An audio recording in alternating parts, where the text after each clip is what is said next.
Yo, what's going on? Back for part 2 of Don't Get So High. We're just speaking about bots right now, not our individual persons. Let's get to it. All right, let's take a look at where they're going to spawn us. One thing I did notice is that each one of these middle structures, when on either side, is the same. So we have that going for us as far as symmetry. From the bottom decks, I think we're going to be safe when capturing our home beacon, which is going to be E in this instance. If you are spawning looking right to your closest home on the hill, that is your E beacon. Enemies would be A beacon on that side if you have to go left. All right, so we're going to focus on capping our D and C. But first, yeah, let's go for D, I guess, huh? So right here, I noticed there's a tab above us, a little overhang there. Could potentially be the one that leads us to victory here on not getting so high. So let's press into it and get up. It keeps us lower. I've had better attempts at that where it actually sticks and then you got to pull away from it. So, but it keeps you a little bit lower. But this keeps us overall in a balanced elevation here to capture this beacon. But I'm gonna capture it. Okay. So here we have these structures at our home D beacon. Around the other side there's not much lip, even though it looks like there might be to get up underneath. Maybe a smaller bot might work, but we're only doing the Nightingale, right? So this side here seems to be the best one. And if you'll notice too, it's inside the perimeter, which is a huge bonus for recaps or defense in general.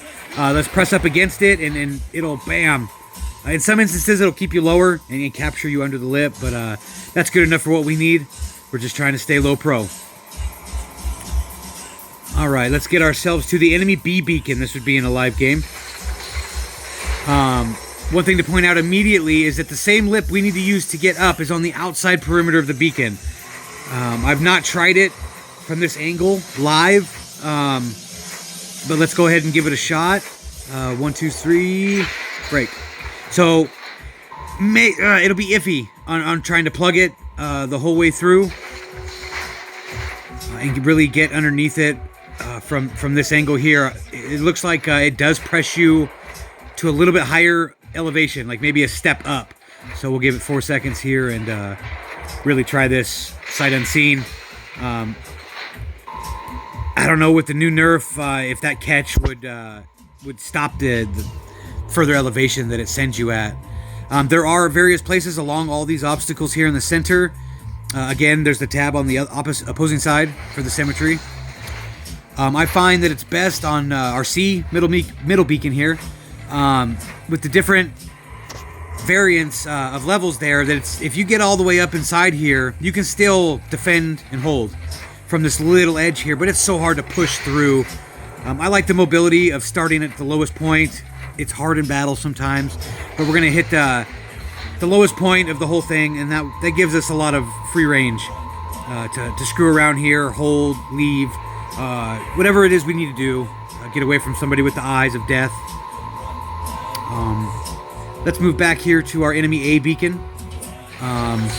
If you're starting down there on the lower deck, like I did, you have to push through the elevation of the rise of gradient here. Not ideal. I've walked the whole perimeter of this and tried almost every square inch of the object above on that platform, and down here there's nothing that really grabs us. So what do? Best would be perhaps when we are coming out of the middle structure from C and we want to put pressure on their home beacon, or just flank in general for distraction purposes. There is a little ledge here that'll stuff us. It's not foolproof. You got to get up in there tight. There's also one right here as well, but you got to step up onto the hill. On the backside of our back to our E-beacon, home beacon. These two ridges here on either side will also hinder the ascent with the same non-existent structures to stop it on this area. So I think that about covers Valley Map. I hope you enjoyed this. I hope this is paying off, and you know, it's us against them, baby. Let's go get them.